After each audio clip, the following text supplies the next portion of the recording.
Viewers, आज के video में हम देख रहे हैं कक्षा 10वीं हिंदी अर्धवार्षिक परीक्षा का पेपर। तो शुरू करते हैं। प्रश्न पहला, सही विकल्प चुनकर लिखिए। इसका पहला प्रश्न है, सूर्य के आराध्य हैं। सूर्य के आराध्य हैं, तो इसका उत्तर होगा श्री कृष्ण। दूसरा है, छायावाद के प्रतिनिधि कवि हैं।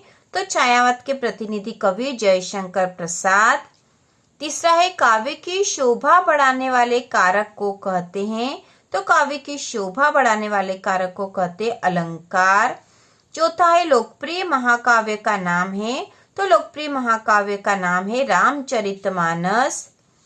पांचवा है, आग बबूला होना का अर्थ है। तो इसका उत्तर होगा क्रोध करना। आग बबूला होना का अर्थ है क्रोध करना। अगला प्रश्न है, भोलानाथ का असल में नाम था। तो इसका उत्तर होगा तारकेश्वर नाथ, क्योंकि भोलानाथ का वास्तविक नाम था तारकेश्वर नाथ। रिक्त स्थान भरिए। इसमें पहला, सूर्य की भक्ति भाव की है।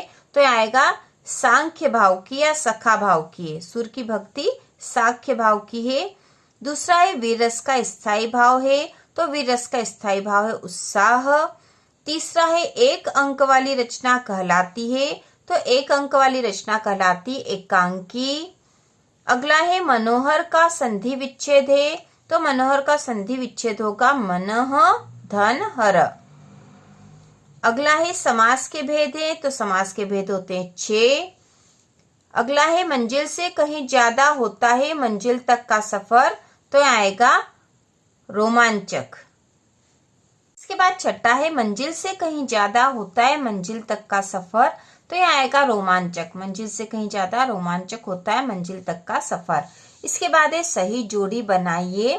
तो सही जोड़ी बनाने में जब आप अपनी कॉपी में लिखोगे तो जिसके सामने जो सही है वह लिखना है। तो यहाँ पे खंड में सुर के पद, कामायनी, काव्य की आत्मा, नेताजी का चश्मा, दांत खट्टे करना, उपन्यास का अंश।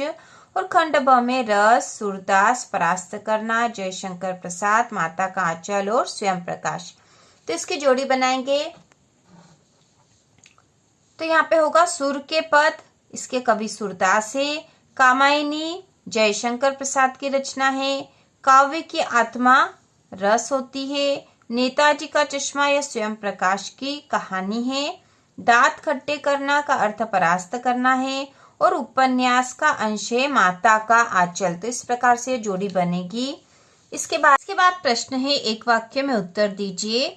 इसका पहला है, चौपाई छंद में कितनी मात्रा होती है। तो चौपाई छंद में 16 मात्रा होती है। हमें पूरा ही वाक्य बनाकर लिखना पड़ेगा, क्योंकि यहाँ प्रश्न ही है कि एक वाक्य में उत्तर दीजिए। तो यहाँ हम लिखेंगे चौपाई छंद में 16 मात्राएं होती है। दूसरा है, उपन्यास सम्राट किसे कहा जाता है। तो इसका उत्तर आएगा उपन्यास सम्राट प्रेमचंद को कहा जाता है। तीसरा है, कलम का जादूगर किसे कहा जाता है। तो इसका उत्तर होगा कलम का जादूगर राम वृक्ष बेनीपुरी को कहा जाता है। राम वृक्ष बेनीपुरी को कहा जाता है। इसके बाद चौथा प्रश्न है, प्रतिदिन में कौन सा समास है। तो प्रतिदिन में है अव्ययी भाव समास है। अव्ययी भाव समास है। तो हम इसका उत्तर लिखेंगे, प्रतिदिन में अव्ययी भाव समास है। अगला है, संचारी भावों की संख्या कितनी होती है। तो इसका उत्तर होगा संचारी भावों की संख्या होती 33। छठा है, विपदा के समय भोलानाथ किसकी शरण में जाता है। तो विपदा के समय भोलानाथ माता के आंचल में जाता है। माता के आंचल में जाता है। तो यह इसका उत्तर होगा माता के आंचल में जाता है। इसके बाद है, सत्य असत्य लिखिए। तो यहाँ पे जो सही है उसके सामने सत्य लिखना और जो गलत है उसके सामने असत्य लिखना है। इसमें पहला है, नाटक में एक अंक होता है। तो असत्य है। दूसरा है, उपकार मानने वाला कृतज्ञ कहलाता है। तो ये सत्य है, यहाँ सत्य लिखेंगे। तीसरा है, कभी कभी बाबूजी हमसे कुश्ती भी लड़ते हैं। तो यह भी सत्य कथन है।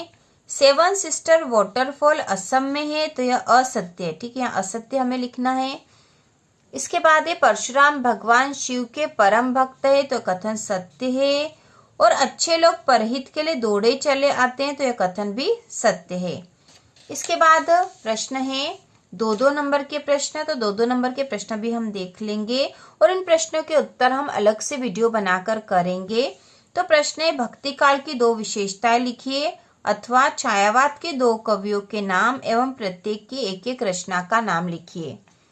अगला प्रश्न है, महाकवि सूरदास का साहित्य में स्थान लिखिए अथवा जयशंकर प्रसाद के काव्य का भाव पक्ष स्पष्ट कीजिए। अगला प्रश्न है, गोपियों के अनुसार राजा का धर्म क्या होना चाहिए अथवा कवि की आंख फागुन की सुंदरता से क्यों नहीं हट रही है। इसके बाद प्रश्न है, परशुराम के क्रोध करने पर लक्ष्मण ने धनुष के टूट जाने के लिए कौन कौन से तर्क दिए। और इसके अथवा में है, अवधी भाषा आज किन किन क्षेत्रों में बोली जाती है। अगला प्रश्न है, महाकाव्य एवं खंडकाव्य में अंतर लिखिए अथवा रस के अंगों के नाम लिखिए। इसके बाद अगला प्रश्न नंबर 11 है, अलंकार किसे कहते हैं अथवा दोहा छंद के प्रत्येक चरण में कितनी मात्राएं होती है। अगला प्रश्न नंबर 12 है, निबंध किसे कहते हैं अथवा आत्मकथा और जीवनी में 2 अंतर लिखिए। प्रश्न अगला है, मनु भंडारी की भाषा शैली एवं 2 रचनाओं के नाम लिखिए अथवा भगत की पुत्रवधू ने अकेला क्यों नहीं छोड़ना चाहती थी। इसके बाद प्रश्न है, सुशीलवादियों से क्या अभिप्राय है।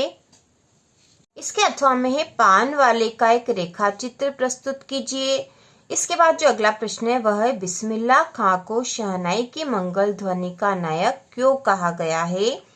और इसके अथवा में है, लखनवी अंदाज कहानी को आप और क्या नाम दे सकते हैं लिखिए। तो आपको यहाँ पर इसका नाम जो भी आप और नाम दे सकते हैं वह लिखना है। इसके बाद प्रश्न है, वाक्य किसे कहते हैं लिखिए। तो सार्थक शब्दों के समूह को वाक्य कहते हैं, तो यह उत्तर आना चाहिए इसका। तो वाक्य किसे कहते हैं यह लिखना है। और इसके अथवा में समास को परिभाषित करते हुए समास के भेद लिखिए। तो यहाँ हमें समास की परिभाषा भी लिखनी है और उसके भेद भी लिखने हैं। तो समास के 6 भेद होते हैं, आपको पता ही होगा। और इसके साथ ही कक्षा 10वीं हिंदी व्याकरण की संपूर्ण तैयारी भी चैनल पर हो रही है।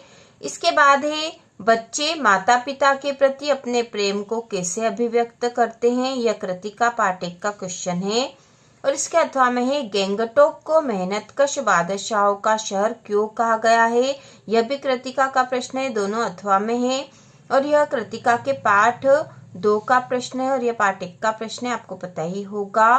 तो इस प्रकार से हमने 2-2 नंबर वाले सारे प्रश्न देख लिए हैं। इसके बाद हम इसमें निबंध वाले प्रश्न भी देख लेंगे और प्रार्थना पत्र भी। तो यहाँ पर प्रार्थना पत्र में दे रखा, अपने विद्यालय में नियमित खेल प्रशिक्षण की व्यवस्था करने हेतु प्राचार्य को एक आवेदन पत्र लिखिए। और इसके अथवा में अपने बड़े भाई के विवाह में आमंत्रित करने हेतु मित्र को आमंत्रण पत्र लिखिए। और निबंध जो दे रखे वह निम्नलिखित में से किन्हीं एक विषय पर रूपरेखा सहित निबंध लिखिए। तो इसमें विषय दे रखे, मेरे सपनों का भारत, प्रदूषण नियंत्रण में हमारी व्यक्तिगत भूमिका, कोरोना वायरस, क्रिकेट मैच का आंखों देखा वर्णन और विज्ञान एवं प्रौद्योगिकी। तो इस प्रकार से एक मॉडल पेपर है और इसी तरह का पेपर आपके एग्जाम में आने वाला है। इसके साथ ही 3 नंबर और 4 नंबर के प्रश्नों की तैयारी भी हम चैनल पर करने वाले हैं। तो इसी प्रकार के और वीडियो देखने के लिए कक्षा 10 की संपूर्ण तैयारी के लिए चैनल को सब्सक्राइब कीजिए।